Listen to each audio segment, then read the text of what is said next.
What is up, everybody? Welcome to League Unlock. Eric and Mark here, and the LCK is always a fun time. Wednesday, or sorry, we're Tuesday. We're not. Get a little ahead of yourself here. Don't get too hyped for the Super Week. But the LCK has returned, and we already got juicy matchups. We know Griffin has been an absolute dominant force, completely destroying the LCK 8-1 record coming into Week 4. They have been disgusting. That's the word I'm going to use, disgusting. Yeah, I think disgusting is the right way to apply the exact type of damage that they've been doing to the other teams in the LCK. Griffin has come in and just absolutely, like rock stars, have taken control of the LCK and sit at the top. Early on, people were critiquing because they only played the easy teams, but the last few weeks and going forward, they've had a bunch of tough matchups, and it continued this morning, taking on the Afreeca Freaks, who have lost 2 in a row. They weren't looking great coming into this one, but it's a new week. They've had a bit of time to digest things, and in Game 1, it's a final comp for Griffin for the Lucian? Yeah, this is extremely questionable here, especially when you're looking at the other picks that you have going into this one, because it's like, you know what, you're not really going to get much done there, and that's a super big question happening there in the bottom lane for Griffin. That's the one where you go, it's a 1v2. Oh, I wish my support didn't do that. Yeah, not a great start when you're getting 1v2'd by the Varus in the bottom lane, but Afreeca really took advantage of that funnel comp, which we've seen teams starting to figure out. Sword did get a Baron steal, even though they're down 4 dragons. He got the feast on the Cho'Gath on a pick we don't see that often, but that was the only highlight really for Griffin in this match. It was all Afreeca all the time pretty much, except for that one. They just not enough damage in this Griffin comp. Yeah, when you're playing with a Lucian here, especially this Lucian, hyper carry supposed to be situation when you're funneling towards him. Well, it doesn't quite work because Lucian can't attack and deal out that damage like most of the ADCs can in the team fights, especially not until he gets a certain set of items, and you were not getting to there fast enough for Griffin to have any type of control in this game, and Afreeca Freaks just used it to stomp. That Baron steal was the only thing keeping it from a perfect game in Game 1. Game 2, they say, you know what? That comp worked so poorly, let's run it back again. But this time, sub out the Shen for the Swain, so we have even less damage. I'm extremely confused by this because it didn't work whatsoever. And the issue again in that last game was, well, who were you picking as your carry there? And that was the Lucian when you're leaving up. You know what was up both times in these drafts? Kai'Sa. Oh, you could have picked that pretty easily, pretty powerful composition, but no, they stick with the Lucian, a champion that needs to have certain conditions to deal out the damage in team fights, and you're not finding it. And they also subbed out Rather for the second game because Chovy did not look great in that first game, so Rather came in to play the Morgana in this one.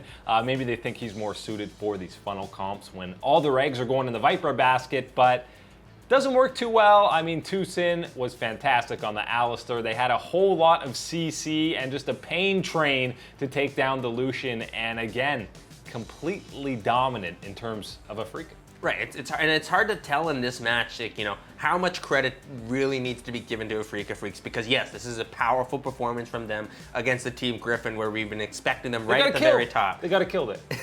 But it's important to also think, well, how much of this is just given that, this is first time that, Griffin kind of really get rocked here in this type of matchup. And you're talking about, well, what happened in that Game 1 to get Chovy subbed out here for Rather? Well, Chovy was playing on the Swain, and let me just say that, you know what? I think the only person to have a worse performance on Swain so far this split might be Bjergsen last weekend. This was not a good performance from Chovy. The 17-year-old really didn't show up today, and it really hurt Griffin's chances to pick up the victory against Afreeca Freaks. Shoutouts to the Bjergsen standing flash from last week. But yeah, I mean, that is the first time we've seen Griffin get completely bopped like that. Shoutouts to Afreeca. They looked fantastic. Great rebound from their 2-game losing streak. And I mean, you'll peel back a bit on the hype train for Griffin. They're still a super solid team. I feel like that was just back-to-back disrespect showings in the pick ban to run that Lucian funnel comp 2 games in a row. Clearly did not work out. 2 kills total in those 2 games for Griffin. Yeah, and it's not because Viper doesn't know how to play the funnel properly. He is a player that we've seen do it before, and we've seen him do it on a range of champions, but Lucian just doesn't exactly fit the bill. I know that you can run Lucian mid lane and still funnel for it as well, but it's not quite the ideal pick to do this, and especially given what you're seeing on the other side and what you have on your team, and there's a Kai'Sa available. Very questionable picks here to use for your funnel composition. Yeah, Griffin will have a chance to rebound later on here. They weren't going to go lose 1 game the entire split. There's too much good competition in the LCK. Second match of the day, SKT versus MVP. Last time these guys played, Faker got subbed out, but that wasn't the case in this one. And we saw the Lucian funnel comp in that first match. In this set, you had another interesting funnel comp, the Rumble with the Smite mid. Wasn't a funnel comp, he just happened to be running Smite. For Faker, this guy can play anything. Oh yeah, you could have Faker running Master Yi mid, and it would I would not. love to see I'd be that. like, that's He's done it totally before. normal. It's okay. It's Faker. He can do whatever he wants in his career at this point. Well, at this point, he was getting 4-man camped and dying. That's pretty normal. On the Rumble Smite, but he had an insane amount of CS, as you would expect. But the early game, as has been the theme for SKT in 2018 summer, was not great. They were giving up kills left, right, and center. This is not the performance that you wanted to jump out of the gates. This is a performance that SKT needed to win this matchup big time to keep those playoff hopes, those world hopes alive here. Distant hopes. Right, exactly. And they're not looking good at the start of this one. Yeah, and you've kind of seen this throughout. They did sneak this Baron here where MVP just had a total lapse in judgment, trying to do an Elder Drake, and then SKT just grabs the Baron for free. But they couldn't even really do anything off of that. They were down 10-3 in kills. I mean, there's north of 40 minutes, and they barely had any kills. The Lamb's Respite is fantastic in this fight, and SKT, you know, Faker's, for being so fed, he had so much CS, a lot of the equalizers were a little underwhelming. Right, not exactly the way that you'd be wanting them to land, and really sticking it to the team during the team fights. Just not the type of impact that you'd want from a Rumble that has that type of CS, let alone Faker's Rumble. And it did take a while. MVP eventually 20-5 in kills when it was all said and done. But that one took a while to finish, so they take a 1-0 series lead. Game 2, Coma says to Faker, all right, just play Galio. Yeah. Just play Galio. You Enough need to with this cover Rumble. more of our mistakes. Yeah, and Bang is hanging out on the Swain in the bottom lane, and he got absolutely rolling early on. Takes down the Soraka, and Ezreal, you have no hope. Blank's on the Trundle, which is one of the few champions he's looked comfortable on. Oh yeah, and it's exactly something that you've been wanting from Blank, is to see that comfort from him come out, and that, you know, ease of champion thinking here for him is just simply go in there and get these ganks off and make that impact on the map finally happen for his team, and you're starting to see some positive results here happen on the map for SKT. So Bang got a triple kill. He started the game 4-0-1 before 15 minutes. And SKT didn't really do anything. They had a huge advantage early on, and this game stalled out for what seemed like an eternity. SKT of old would have closed this game out in 20 minutes flat, but not the case here in 2018 summer. No, we're sitting at another team fight 37 minutes into this one as we keep pushing in, and SKT finally get to the Nexus 40 minutes in. At least they win the game. It took them a long time to get Baron. They finally caught out ADD face checking, and that led to the Baron. But yeah, not as clean a closeout you'd expect when you get a triple kill at 10 minutes on the Swain. Game 3, Faker again on the Galio, and we get to see Bang on Ezreal. An effort playmaker Hey-o. on the Gragas support. When this guy is able to make plays, he does it.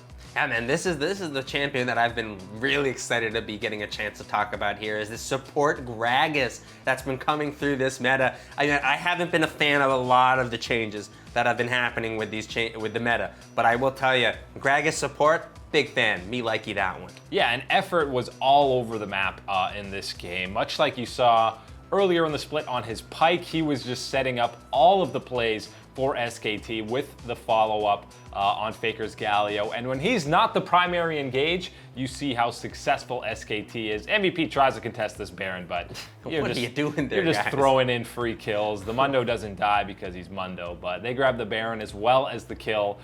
Game 3, much cleaner for SKT. They got a big advantage and were able to close it out a whole lot quicker, but It's MVP.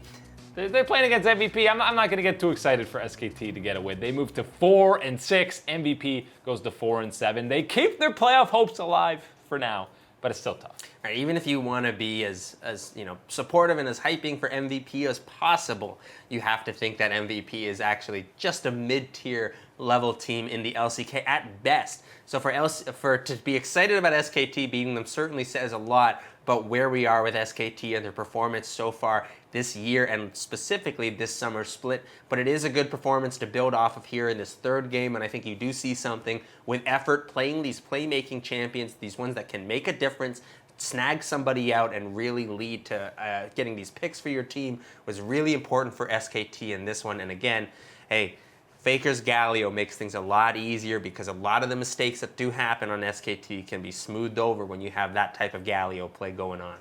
Yeah, and so it was MVP, but quick positives. Faker, amazing on Galio. Bang can actually play Ezreal. Wow, he can play traditional AD carries, which is something I'd still love to see more. And Blank, yeah, he still was inting at points, especially in that game 1, but his pathing was better and he was being active in the early game.